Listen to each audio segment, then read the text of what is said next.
16 जनवरी 2025, दिन गुरुवार, हिंदी तिथि तृतीया। और आइए बात करते हैं आज के मुख्य समाचार में। आज के दिन को स्टार्टअप इंडिया पहल के तहत नेशनल स्टार्टअप डे के रूप में मनाया जाता है हमारे देश में। और आज ही के दिन ये दिवस क्यों मनाते हैं, तो इसके पीछे वजह है 16 जनवरी 2016 को हमारे देश में स्टार्टअप इंडिया पहल की शुरुआत हुई थी। केंद्र की नरेंद्र मोदी सरकार द्वारा ये शुरू किया गया। वहीं आज के इतिहास की एक घटना देखिए आप। आज ही के दिन कल्पना चावला ने अपनी आखिरी उड़ान भरी थी। दोस्तों, ये अंतरिक्ष में जाने वाली पहली भारतीय महिला रही थी। 16 जनवरी 2003 को कोलंबिया स्पेस शटल से रवाना हुई थी और दुर्भाग्य से ये कल्पना की आखिरी उड़ान भी थी। और भी दोस्तों, भारत और विश्व के इतिहास में आज की तारीख 16 जनवरी कई मायनों में खास है। कुछ ऐतिहासिक घटनाओं की जानकारियां आप देख सकते हैं स्क्रीन पर। और चलिए अब अपना आगे बढ़ते हैं खबरों में। देखिए, पहली बड़ी खबर, भारतीय रिजर्व बैंक RBI ने बैंकों में नकदी की कमी को लेकर अलर्ट जारी किया। दरअसल अभी एक चौंकाने वाली रिपोर्ट सामने आई है कि हमारे देश के बैंकों में 1.5 लाख करोड़ केस की कमी है। मतलब नकदी पैसा, रोकड़े पैसा कम है। इसीलिए अब बैंक दिनों दिन जमा पर यानी FD पर ब्याज दरें भी बढ़ा रहे हैं। अभी कई सारे बैंक तो फिक्स डिपॉजिट FD पर 7.5% तक इंटरेस्ट रेट दे रहे हैं। ये आप इस टेबल में देख सकते हैं। अलग अलग बैंकों द्वारा स्पेशल FD स्कीम भी निकाली हुई है, जिसके तहत आपको 7.5 से 8% तक भी इंटरेस्ट रेट मिल रहा है सीनियर सिटीजन के लिए। तो दोस्तों, इस रिपोर्ट पर अब RBI का कहना है कि देश भर के बैंक थोड़ा केस फ्लो पर ध्यान दें और बैंकों में केस डिपॉजिट को बढ़ाएं, है ना। और चलिए अगला अपडेट आ रहा दोस्तों, सरकारी कर्मचारियों के लिए बड़ी अच्छी खुशखबरी है।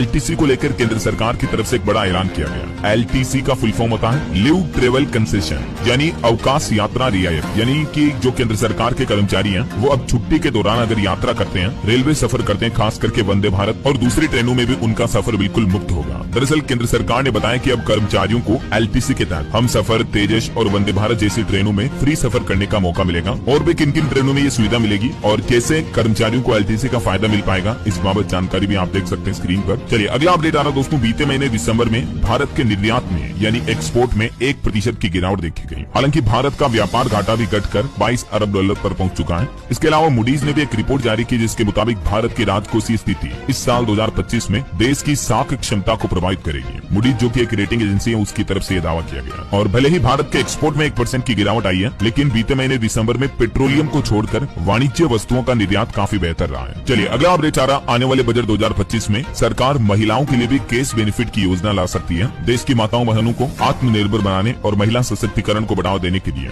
केंद्र सरकार महिलाओं के लिए केस ट्रांसफर की केंद्रीय योजना पर विचार कर रही है। अर्थशास्त्रियों का यह मानना है कि इससे परिवारों को पोषण संबंधित लाभ भी मिल सकते हैं। चलिए खबर है दोस्तों, प्रधानमंत्री नरेंद्र मोदी ने नवी मुंबई में इस्कॉन मंदिर का उद्घाटन किया और कहा कि भारत की चेतना इससे और समृद्ध होगी। और ये जो दोस्तों नवी मुंबई में बना इस्कॉन मंदिर है, इसकी एक खास बात यह है कि ये न सिर्फ भारत का बल्कि पूरे एशिया महाद्वीप का दूसरा सबसे बड़ा इस्कॉन मंदिर है। PM मोदी बोले कि भारत को समझने के लिए अध्यात्म ही एकमात्र रास्ता है, सेवा ही असली सेकुलरिज्म है। और एक अच्छी खबर देखिए, अबू धाबी के भी BAPS हिंदू मंदिर में 20 से भी ज्यादा देशों के रक्षा प्रतिनिधियों का भव्य स्वागत किया गया नए साल की शुरुआत के मौके पर। और खबर है दोस्तों, देश को 3 नई युद्धपोत भी मिले। PM मोदी बोले कि ये तीनों मेड इन इंडिया है। पहली बार डिस्ट्रॉयर, फ्रिगेट और सबमरीन एक साथ कमीशन हुए हैं, जिससे भारत की तीनों सेनाओं की ताकत और बढ़ेगी। ये 3 नए वारशिप भारतीय सेना में शामिल होने जा रहे हैं। कल 15 जनवरी को आर्मी डे के रूप में PM मोदी ने ये तीनों भारतीय सेना को समर्पित किए हैं। चलिए अगला अपडेट देखिए, स्पेस के क्षेत्र में भी भारत ने एक नई उपलब्धि हासिल की है। भारतीय अंतरिक्ष के क्षेत्र में नए युग की शुरुआत हुई है। 2 स्वदेशी स्टार्टअप्स ने लॉन्च किए अपने उपग्रह भी। पिक्सल कंपनी भारत की पहली ऐसी निजी कंपनी बन गई है दोस्तों, जिसके पास उपग्रहों का अपना खुद का समूह है। और जुगनू नाम के नए सैटेलाइट से रोशन हुआ अंतरिक्ष बंगलुरु की कंपनी ने लॉन्च किया देश का पहला प्राइवेट सैटेलाइट भी। पिक्सल कंपनी की तरफ से ही यह नया सैटेलाइट लॉन्च किया गया। और खबर है कि भारत मोबिलिटी ग्लोबल एक्सपो का आयोजन 17 जनवरी से होगा। पहली बार 34 से ज्यादा ऑटोमोबाइल कंपनियां इसमें अपनी गाड़ियां पेश करेंगी और इस बार इसमें फ्री एंट्री भी मिलेगी। इस एक्सपो का ऑफिशियल नाम द मोटर शो रखा गया है। और ये इवेंट कहां आयोजित होगा, तो नई दिल्ली के प्रगति मैदान स्थित भारत मंडपम में, और भी कुछ लोकेशन आप देख सकते हैं ग्रेटर नोएडा वगैरह में। इन 3 जगहों पर ये ऑटो एक्सपो का आयोजन होगा। चलिए खबर है, बांग्लादेश में बैन हुई कंगना रनौत की फिल्म इमरजेंसी।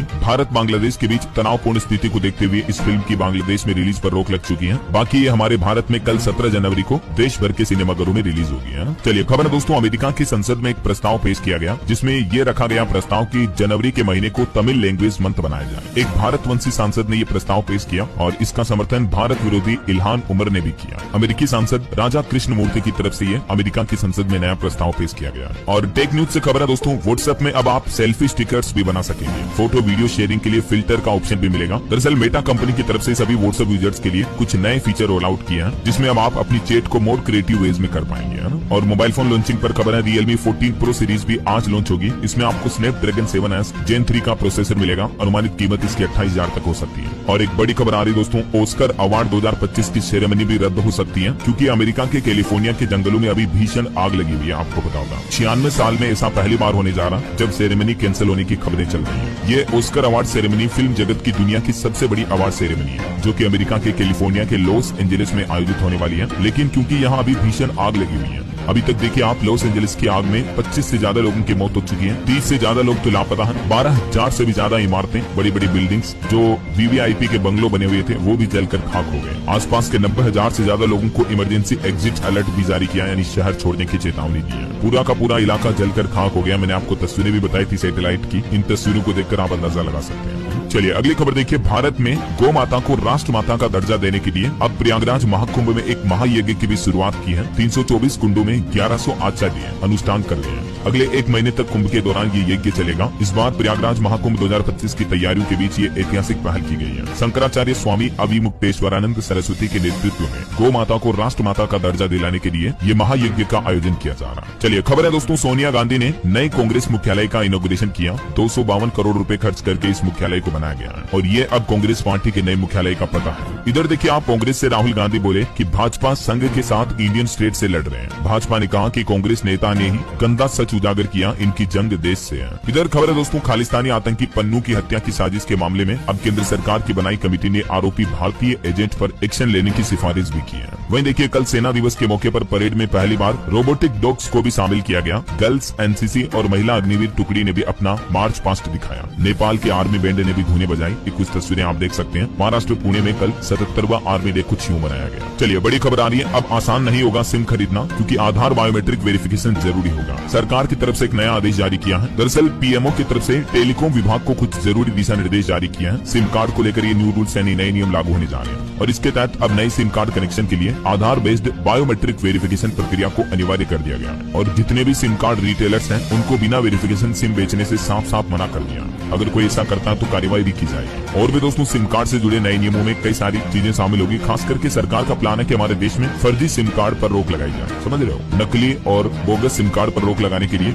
ये नई सिम का वेरिफिकेशन सिस्टम शुरू किया सरकार ने। मतलब अब आपका बायोमेट्रिक फिंगरप्रिंट वगैरह देना होगा तभी आप नया सिम खरीद पाएंगे। इसके अलावा सिम कार्ड से संबंधित रिपोर्ट्स वगैरह के लिए सरकार ने हाल ही में संचार साथी पोर्टल की भी शुरुआत की थी। मैंने आपको बताया था अपडेट है ना। तो अब आप चाहे एयरटेल, वोडाफोन आइडिया, जियो वगैरह किसी भी कंपनी का सिम कार्ड खरीदोगे तो बायोमेट्रिक आधार बेस्ड ऑथेंटिकेशन वेरिफिकेशन अनिवार्य होगा। ठीक है, चलिए अगला अपडेट देखिए दोस्तों, राजधानी दिल्ली एनसीआर में फिर से ग्रेप 4 की पाबंदियां लागू हुई। अभी प्रदूषण बढ़ने की वजह से सरकार की तरफ से निर्णय लिया गया और ये ग्रेप 4 में इलेक्ट्रिक, सीएनजी व BS4 डीजल वाहनों को छोड़कर बाकी सभी तरह के वाहन दिल्ली के बाहर पंजीकृत गैर जरूरी हल्के वाणिज्य वाहनों पर भी प्रतिबंध लागू रहेगा और खुले में कचरा जलाने वगैरह पर भी रोक रहेगी। चलिए बड़ी खबर देखिए, छत्तीसगढ़ के पूर्व आबकारी मंत्री भी शराब घोटाले में अरेस्ट किए गए। कवासी लखमा 7 दिन ईडी की रिमांड पर भेजे गए। उन्होंने कहा कि मोदी और अमित शाह के इशारे पर यह कार्रवाई हुई। वही दोस्तों शराब घोटाले मामले पर इधर दिल्ली में भी केजरीवाल और मनीष सिसोदिया की मुश्किलें फिर से बढ़ने वाली हैं, क्योंकि गृह मंत्रालय ने ईडी को इस मामले में मुकदमा चलाने की अनुमति दे दी है। दरअसल केजरीवाल पर अब फिर से शराब घोटाले में मनी लॉन्ड्रिंग का भी केस चलेगा। ईडी को भारत सरकार के गृह मंत्रालय की तरफ से ये मंजूरी दी गई और अभी तो दिल्ली में विधानसभा चुनाव आने वाले हैं। इससे ठीक 20 दिन पहले ये फैसला सामने आया, जो कि बड़ा चौंकाने वाला है, क्योंकि अब केजरीवाल और मनीष सिसोदिया को कहीं चुनाव से पहले फिर से अरेस्ट न कर लिया जाए, इस बात का भी डर है लोगों को। वैसे दिल्ली विधानसभा चुनाव को लेकर केजरीवाल ने भी नई दिल्ली सीट से अपना नामांकन भरा। जूते बांटने के मामले पर प्रवेश वर्मा पर FIR भी दर्ज हुई और अपने नामांकन में केजरीवाल ने अपनी संपत्ति का भी खुलासा किया। केजरीवाल के पास कुल 1.5 करोड़ से ज्यादा की संपत्ति है, ना उनके पास कोई घर है, ना उनके पास कार है। चलिए अगली बड़ी खबर देखिए, पूजा खेड़कर की गिरफ्तारी पर 14 फरवरी तक रोक लगी। सुप्रीम कोर्ट ने हाईकोर्ट का आदेश पलटा। दिल्ली सरकार और UPSC को भी नोटिस जारी किया। चलिए अगली बड़ी खबर देखिए दोस्तों, चीनी वायरस HMPV को लेकर कुछ बड़े अपडेट सामने आ रहे हैं। देश के एक्सपर्ट और डॉक्टर्स का यह कहना है कि HMPV वायरस से चीन में यूं ही दहशत नहीं फैली है, बल्कि पड़ोसी देश के हालात से भारत को भी सीख लेनी चाहिए। इस वायरस का खतरा अभी सबसे ज्यादा 5 साल से कम उम्र के बच्चे या 65-70 साल से ज्यादा उम्र के बुजुर्गों को है, राइट। और खबर तो ये भी है दोस्तों कि गुजरात में HMPV वायरस का एक और मामला सामने आया। अब गुजरात अहमदाबाद में 4 साल के बच्चे की रिपोर्ट पॉजिटिव आई और इसके बाद गुजरात राज्य में अब तक टोटल 6 केस हो चुके हैं HMPV के और पूरे भारत में तो इसके लगभग 18 से 20 केस सामने आ चुके हैं। इस बीच खबर है दोस्तों, चीन में कोहराम मचाने वाले HMPV वायरस का प्रयागराज महाकुंभ में भी खौफ बढ़ने लगा है। विदेशी श्रद्धालुओं पर नजर रखी जा रही है। प्रशासन ने तैयारी भी कर ली है, क्योंकि वजह ये दोस्तों के महाकुंभ में तो लाखों नहीं बल्कि करोड़ों लोग एक साथ इकट्ठे हो रहे हैं। श्रद्धालु की भारी भीड़ है, जिसमें अमेरिका, ऑस्ट्रेलिया समेत दुनिया के कई देशों के बड़ी संख्या में जो लोग बाग आ रहे हैं। इस बीच खतरा ये है कि अगर महाकुंभ में HMPV वायरस का विस्फोट हो गया तो समझ लो कि भारत में एक साथ लाखों केस सामने आ सकते हैं। ये वजह की चिंता काफी ज्यादा बढ़ गई है, तो प्रशासन अब नजर रखे हुए हर एक मामले पर। और वैसे वायरस की बात हो ही नहीं तो एक और बड़ी खबर देखिए आप। HMPV के बाद अब मारबर्ग नाम से एक नया वायरस आया जिसने तबाही से मचा दी है। तंजानिया में इस वायरस की वजह से 8 लोगों की मौत हो गई। WHO के अधिकारी भी घबरा गए। ये मारबर्ग वायरस ने दुनिया भर को चिंता में डाल दिया, क्योंकि दोस्तों इस वायरस का तो डेथ रेशियो काफी ज्यादा है। अभी मतलब HMPV वायरस से तो लोगों की मौतें इतनी नहीं हो रही है, राइट, लेकिन ये जो अब नया मारबर्ग वायरस आया इससे तो लोगों की मौतें बहुत जल्दी हो रही है। इसीलिए WHO यानी विश्व स्वास्थ्य संगठन ने इस घटना को बेहद गंभीर बताते हुए इसे अंतर्राष्ट्रीय स्वास्थ्य सुरक्षा के लिए भी एक खतरा अलर्ट जारी कर दिया। और WHO अधिकारियों ने इस मारबर्ग वायरस के फैलाव को रोकने के लिए तुरंत कदम उठाने की आवश्यकता भी जताई है। ये एक बहुत ही दुर्लभ और घातक वायरस है जो कि मारबर्ग और इबोला वायरस परिवार से संबंधित है। इस वायरस के कुछ लक्षण और प्रभाव के बारे में जानकारी आप देख सकते हैं। हालांकि अभी तक टेंशन ना ले दोस्तों, भारत में इस वायरस का मामला नहीं आया है सामने, लेकिन सामने अगर आ गए तो इस वायरस के संक्रमण से मृत्यु दर 80% तक हो सकती है। ये आंकड़े वाकई में बड़े डराने वाले हैं। मतलब 100 में से 80 लोगों की जान चली जाएगी अगर जो इस वायरस से संक्रमित होते हैं, तो समझ रहे हो, क्योंकि ये बहुत ही जानलेवा वायरस है। इसके अलावा एक और नई तरह का वायरस अब बच्चों पर RSV वायरस का भी खतरा बढ़ रहा है। हालांकि ये जो RSV वायरस है दोस्तों, ये HMPV वायरस से ही मिलता जुलता एक नया वायरस संक्रमण है, तो ये तो अभी तक इतना खतरनाक नहीं है। बाकी ये RSV वायरस के भी लक्षण वगैरह आप देख सकते हैं। अगर ये सिम्टम्स दिखे तो तुरंत डॉक्टर से चेकअप करवाएं और बाकी सावधानी बरतने के लिए इन बातों का जरूर ध्यान रखें। ठीक है, ये सरकार की तरफ से एडवाइजरी जारी की गई है। चलिए अगला अपडेट देखिए दोस्तों। अब आपको बार बार टोल टैक्स नहीं भरना पड़ेगा, बल्कि टोल के लिए भी पास जारी करने पर विचार कर रही है केंद्र सरकार।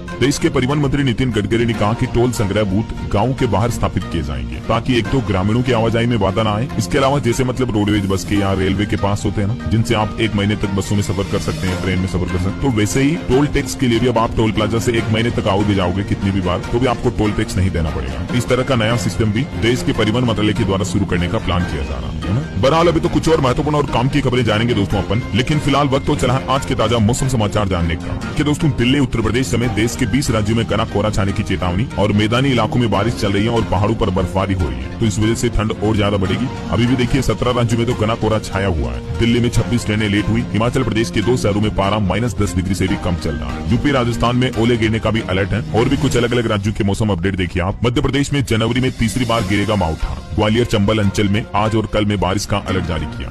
इधर राजस्थान की बात करें तो जयपुर, कोटा समेत 4 जिलों में स्कूलों में फिर से छुट्टियां घोषित कर दी गई। अजमेर, पाली समेत 7 से ज्यादा जिलों में बारिश की वजह से सर्दी बढ़ी है। राजस्थान के भी कई जिलों में बीते दिन भी बारिश की घटनाएं देखने को मिली, इसलिए बच्चों की स्कूलों में छुट्टियां वगैरह बढ़ा दी गई है। इधर हरियाणा में भी देखिए आप 2 जिलों में स्कूलों की छुट्टियां बढ़ाई गई। बाकी जगह भी DC यानी जिला कलेक्टर अपने लेवल पर फैसला ले सकते हैं। और हरियाणा के धुंध में 8 गाड़ियां टकराई। एक्सीडेंट में एक व्यक्ति की जान भी चली गई। हरियाणा के अंबाला और कुरुक्षेत्र में अभी कड़ाके की ठंड को देखते हुए स्कूलों की छुट्टियां बढ़ाई गई है। दोनों जिलों में 2 दिन स्कूल और बंद रहेंगे। ठीक है, और बाकी उत्तर प्रदेश में देखिए भीषण कोहरे में कई एक्सीडेंट की घटनाएं देखी गई। मुजफ्फरनगर में 20 वाहन टकराए। 4 हादसों में एक व्यक्ति की जान चली गई। 20 से ज्यादा लोग घायल हो गए। यूपी, लखनऊ में बूंदाबांदी देखी गई। बाकी उत्तर प्रदेश के 17 जिलों में आज भी अलर्ट है बारिश का। तेज हवाओं के साथ ओले भी गिर सकते हैं, तो जरूर सावधान रहिएगा। बिहार की बात करें तो पटना में 18 जनवरी तक 8वीं तक के स्कूल बंद किए गए। बर्फीली हवाओं ने बिहार में भी ठंड बढ़ाई। शीतलहर जैसे हालात हैं। 10 जिलों में घने कोहरे छाने का भी अलर्ट जारी किया। और भी दोस्तों अगले 24 घंटों के दौरान मौसम की संभावित गतिविधियां क्या रह सकती है, इस बाबत जानकारी आप देख सकते हैं स्क्रीन पर। और चलिए मौसम के बाद अब अपन आज के सराफा बाजार पर नजर डाल लेते हैं। तो देखिए दोस्तों आज सोने चांदी में तेजी देखी गई। सोना 241 रूपए बढ़कर अभी 78,269 रूपए प्रति 10 ग्राम पहुंच चुका है। और चांदी भी 88,908 रूपए प्रति किलो बिक रही है। चांदी की कीमत में 178 रूपए की बढ़ोतरी दर्ज हुई। और भी अलग अलग कैरेट के हिसाब से गोल्ड का प्राइस आप देख सकते हैं स्क्रीन पर। चलिए कुछ मार्केट अपडेट्स भी देख लेते हैं। देखिए भारतीय स्टॉक मार्केट में सेंसेक्स 224 अंकों की तेजी के साथ 76,724 पर बंद हुआ। निफ्टी में भी 37 अंक की बढ़ोतरी दर्ज हुई। और वहीं फेसबुक, इंस्टा वाली मेटा कंपनी का कहना है कि 5% लोगों को नौकरी से निकाला जाएगा। मेटा के CEO जुकरबर्ग बोले कि लो परफॉर्मेंस वाले 3600 कर्मचारी प्रभावित होंगे। जी हाँ, मेटा ने साफ साफ कह दिया कि 3600 कर्मचारियों की नौकरी पर संकट आने वाला। जुकरबर्ग बोले कि इनकी जगह नए लोगों को काम पर रखा जाएगा। मतलब देखिए आप, प्राइवेट सेक्टर में कोई किसी का सगा नहीं है। कंपनियों को लग रहा है कि कर्मचारी लो परफॉर्मेंस दे रहे हैं तो बाहर निकालो, टिक लगाओ। इतनी बड़ी बड़ी कंपनियों में भी ये हालात जरा देखिए आप। 2023 में भी मेटा ने 10,000 लोगों को फायर किया था। ये डेटा कोई छोटा मोटा नहीं है। वही खबर है, मार्क जकरबर्ग के बयान पर मेटा इंडिया कंपनी ने माफी भी मांगी। कहा था कि कोरोना के बाद मोदी सरकार चुनाव आ रही तो ये गलत बयान दे दिया था, इसलिए क्षमा मांगी है। और निवेशकों के लिए खबर है दोस्तों, अगले साल 2026 तक भारत पे का भी IPO आ सकता है। रेवेन्यू बढ़ाने के लिए क्रेडिट कार्ड भी लाएगी कंपनी। ओके, और चलिए दोस्तों मार्केट अपडेट्स के बाद अब अपन आगे बढ़ते हैं खबरों में। देखिए किसान आंदोलन को लेकर कुछ बड़े अपडेट सामने आ रहे हैं। सुप्रीम कोर्ट ने एम्स चिकित्सा बोर्ड से राय मांगने के लिए किसान नेता डल्लेवाल की स्वास्थ्य रिपोर्ट भी मांगी है। आपको पता होगा काफी दिनों से डल्लेवाल जो कि आमरण अनशन पर बैठे हुए हैं और अब उनका स्वास्थ्य बहुत ज्यादा खराब हो रहा है, तो अब सुप्रीम कोर्ट एम्स से उनका ओपिनियन लेगा। सारी मेडिकल रिपोर्ट मंगाई गई है, क्योंकि हाल ही में पंजाब सरकार ने पहले उनकी सेहत में सुधार बताया था, फिर स्टेबल बताया, तो इसलिए अब सुप्रीम कोर्ट ने डल्लेवाल की सेहत के बेहद नाजुक हालातों को देखते हुए एम्स से मदद लेने का